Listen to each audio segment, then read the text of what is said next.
Quá rồi luôn kìa. Giờ là con nó chỉ luôn lử rồi đó. Tôi giờ tụi nó lột thẻo. Là giờ bên giờ người ta tổ thiểu gì. nhớ rằng hải đó chụp phim sau đó là cú tụi nó bây tụi chả sát tụi nó xí. Mua. Chị cái có cho tết tao sao?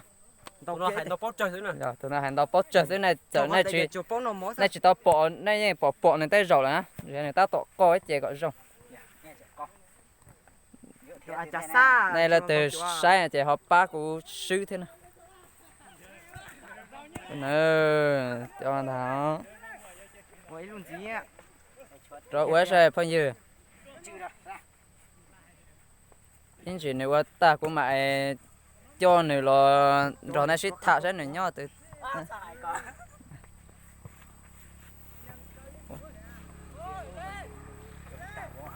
Wow. Chùa mấy tăng trong lửa. Trò cá, lúc trò cá rồi.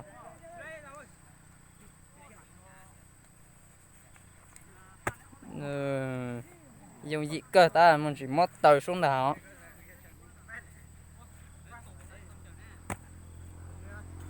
Trò ô lửa ta sao?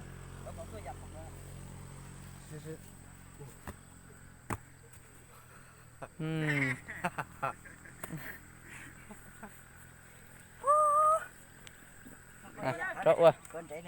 Cho tôi xếp phi chả xí. Xếp phi chả xí có chịu không? Xếp phi chả xí. Qua lúc một cái có. Chả xí xếp phi chả lúc xí. Ô cũng hay thọc luôn thế này. Có chịu lúc một cái ớt thạch tè một cái sao? Thằng đây thả xuống rồi. Chưa lành à chị.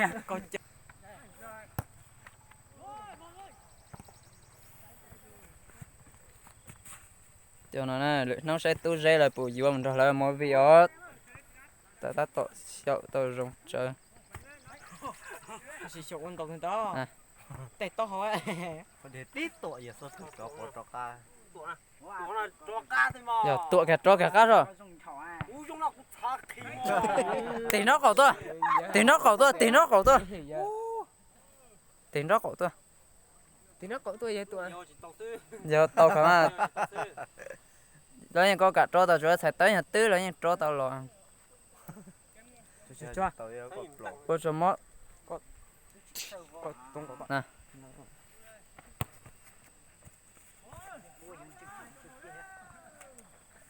Ủa chơi trò cá tụi nó sẽ.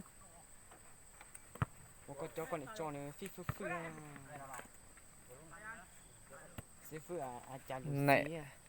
Hết liều lượng này nhân lên.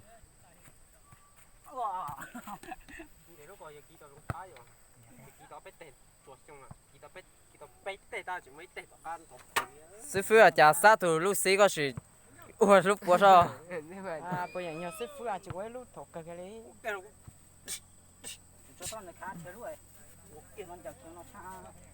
Thiệt thiệt cái giờ em không?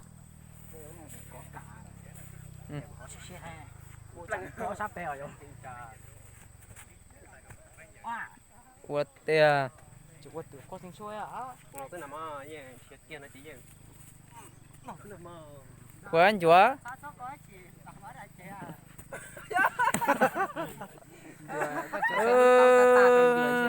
Giờ một cái mình cho. Cho năng mà tao lực kia.